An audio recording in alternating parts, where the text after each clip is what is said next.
this person is arguing against universal health care, talking about what happens in other countries as a result of having universal health care.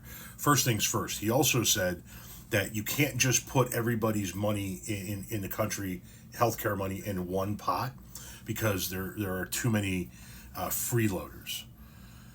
But if you have health insurance, like through your employer or through some other group source, then your money is already in a pot.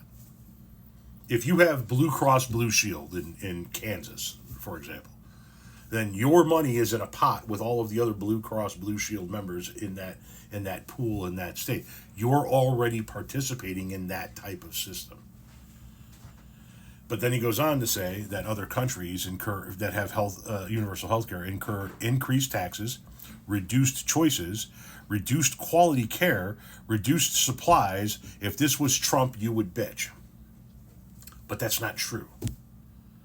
In other countries that have universal healthcare system, the data shows that they have an increased quality of life. They have better healthcare outcomes. They take a more proactive approach to their healthcare. In other words, they don't wait for you to get sick and then say, here, take this pill.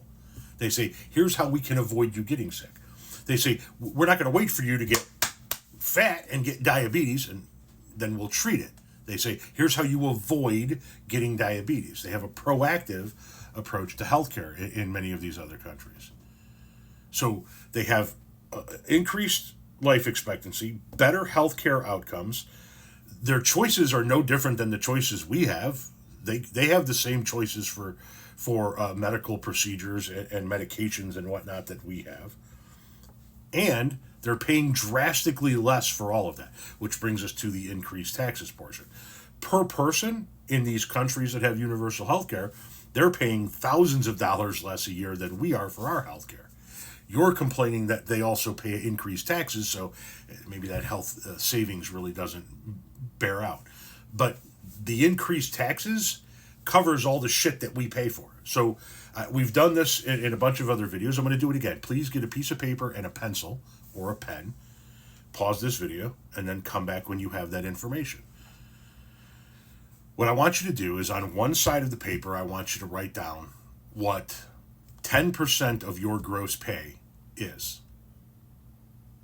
On the right side of that paper, I want you to add up the following numbers. I want you to add up what you pay every month for your health insurance premiums. That's the price we pay monthly to have health insurance. The money that comes out of your check or that you pay out of pocket, whatever the case may be, depending on how you have your health insurance.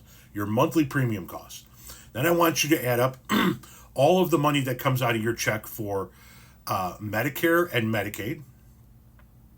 I want you to add up all of the money that comes out of your check for Social Security. I'll explain that in a moment. I want you to add up all of the money that comes out of your pocket throughout the course of the year when you go to see your doctor for the co-payments, for your co-payments for your medications, for your deductibles that you have to meet for having an ambulance ride or going to the emergency room or having a 10-day stay or an emergency gallbladder removal or an elective hip replacement, whatever the case may be. Add up all of those costs on the right side. So your premiums, your Social Security deductions, your Medicare deductions, your Medicaid deductions, all of your out-of-pocket expenses for all of your medical care throughout the course of the year. Which one is larger, the right side or the 10% of your pay? Because in the UK, the 10% of the pay covers almost all of this. They pay, in some areas of the UK, they pay like the equivalent of $10 a prescription. And in some areas of the UK, they pay nothing for prescriptions. But the 10% covers all of that. It covers your doctor's visits. It covers your hospital stays. It covers your ambulance rides. It covers most of your medications. It covers whatever you're paying to just have health insurance. You don't have to have Medicare and Medicaid deductions out of your check anymore because we would have universal health care, which would cover that. And in the UK, with that, they get a national pension, their version of Social Security, which is why I said add in your Social Security. There is no way in hell, with few exceptions, that you can tell me that the 10% of your pay is more than all of that other shit that you listed on the right. I'll take the increased taxes in exchange for not having all of those other expenses any day of the week.